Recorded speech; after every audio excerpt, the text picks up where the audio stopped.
Hey everyone, Tankenstein here. In this video, I've got your very first overview and test flight of the Su-22M4 WTD61. That's right, a surprise pack aircraft is coming to the German Air Force's tech tree, all the way at 11.3 BR in Air RB and 11.0 BR at Ground RB, as well as Rank 7. So this is directly going to compete with the Tornado IDS WTD61, and in my opinion, it is just better than the Tornado in most ways. So as you can see, I'm just going to do this real quick and I'm going to jump right back into the Su-24 or the Su-22. This thing has two AIM-9Ls, the Tornado, right? And a bunch of dumb bombs.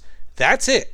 Basically just a bunch of 1,000-pound bombs, which is really, really stupid, whereas the WTD61, the Su-22, has up to 6 R-60s. Now, bear in mind, R-60s by themselves are not as good as AIM-9Ls, however, you get 6 of them, and you also get all these different ordnance types, as well as rockets, which are great, the S-13OFs, the S-24Bs, and more importantly, TV-guided ATGMs, laser-guided ATGMs of 2 different types. And you also get, of course, the S-25Os and Ls and a bunch of other different things, as well as even gun pods if you so choose. This thing is going to be a lot more versatile than the Tornado IDS WTD61, which a lot of people had issues with, myself included. I was not a big fan of the Tornado. I have a review on it. That thing is just meh to the extreme. So with that said, this thing is going to be a much more powerful vehicle, at least in my opinion, when it comes to air battles. When it comes to ground battles, of course, you do get that commensurate BR increase. And again, bear in mind that this is the dev server. I say this every time, and I should probably just do something like what the European Canadian does, where he just has a little thing in the bottom left where it just says, this is the dev server, everything is subject to change. But again, everything here, again, is subject to change. 11.0 BR is its current ground battles BR, which makes sense, ground RB BR.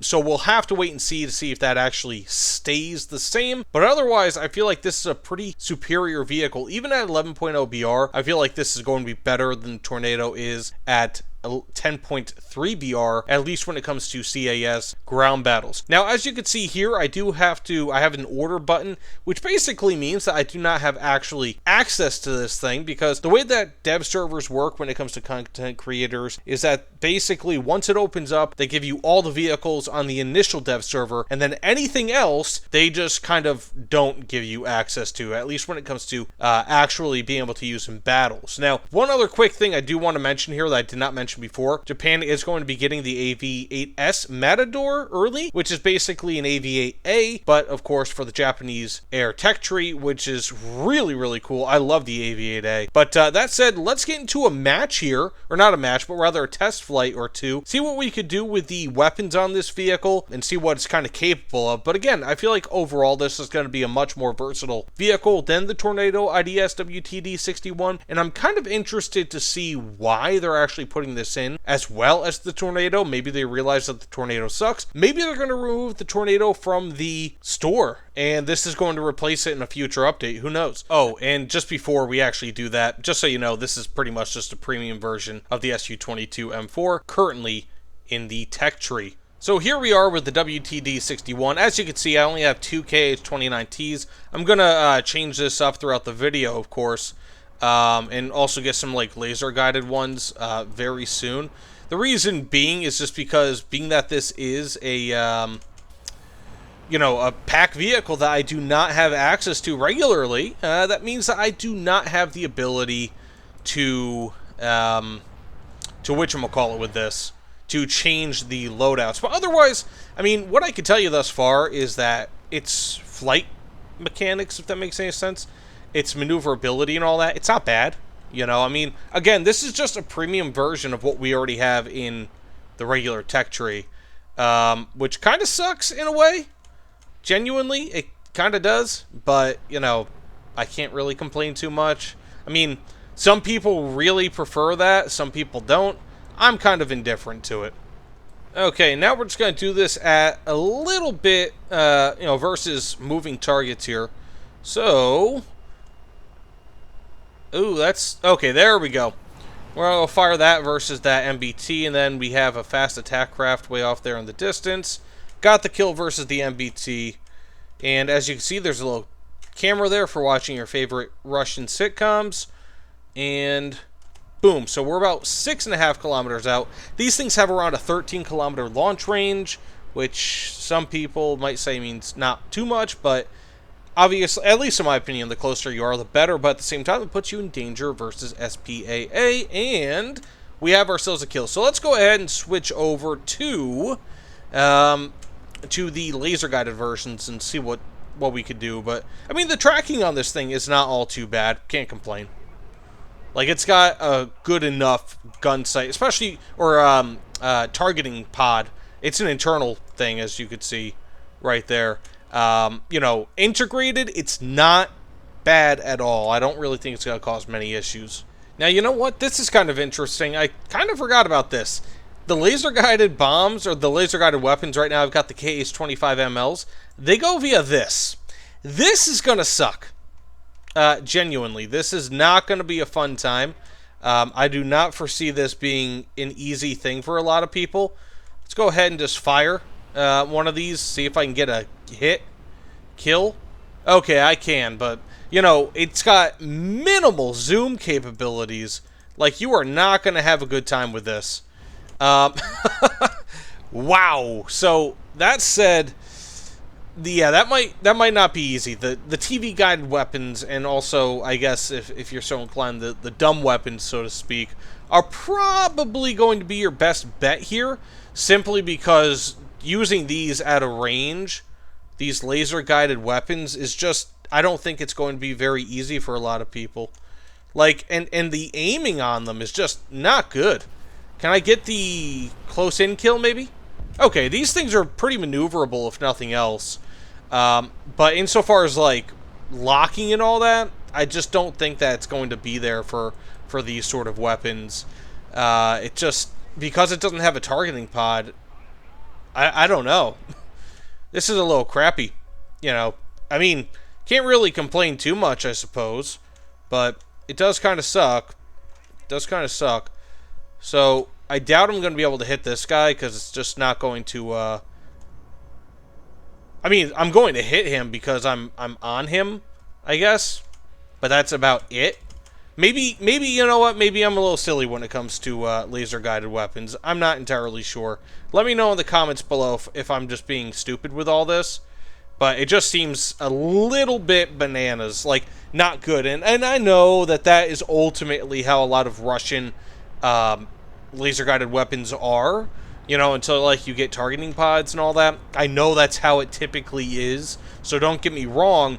However, it just feels a bit weak compared to whatever. I mean, you still have the options of using them, which is great, because, like, the Tornado, again, totally lacks the capability in total.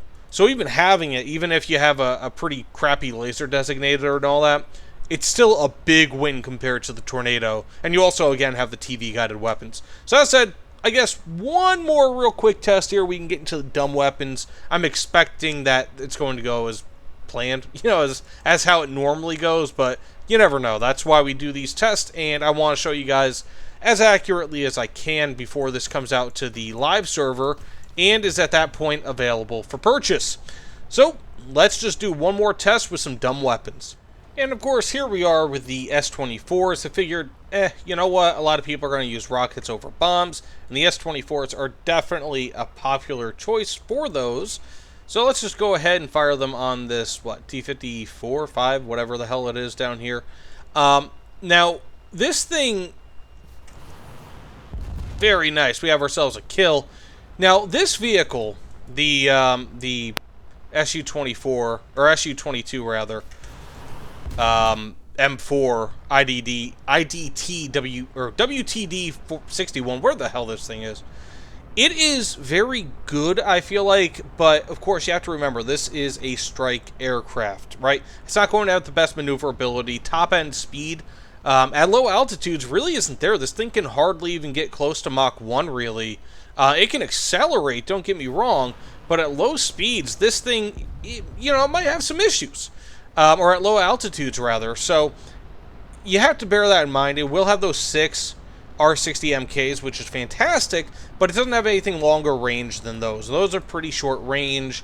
They don't have the greatest maneuverability at short range, like they don't have thrust vectoring. But as you can see right here, I'm already in the... Okay, it looked like I was in the reduced speed spectrum, but I guess not. Regardless, it just kind of throws off some reduced speed warnings, I guess. Maybe it's because the wings weren't fully back at that point. But that said, I mean, this thing still has tons of countermeasures. So this thing has up to 268 countermeasures standard. On the Tornado, the Premium Tornado, you actually have to put, if I'm not mistaken, most if not all of them on a pylon. Now, bear in mind also the pylon that you have to put them on is going to be, it's not used by anything else. So it's not like some crazy thing where you have to give up, I don't know, bombs or missiles or anything to like put your countermeasures on, but still, you know, it is something that you have to remember, whereas this, they're just built in, as you can see right here along the fuselage. So this is a very good aircraft. Like I said, I feel like it's going to be overall a bit better than the Premium Tornado. Is it going to be a lot better? Not necessarily. I feel like for CAS it will be, but again, it gets that commensurate increase in BR when it comes to ground battles. In air battles, yes, I do feel like this is going to be a strong amount better, a large amount better compared to, again, the Premium Tornado. But it is what it is. This is just not going to maneuver quite as well as the Tornado. But it will be better in ground battles, and for the most part, it'll be better in air battles, just because you get those, the larger amount of missiles. So, that said, let me know what you guys think about this in the comments below. I am interested to see your opinions on this somewhat surprise of a vehicle, especially, again, being that the Germans pretty much have the NATO version of this already. So, I'm just kind of shocked. But, either way, thanks so much for watching, and I will see you all on the other side. Take care, everyone.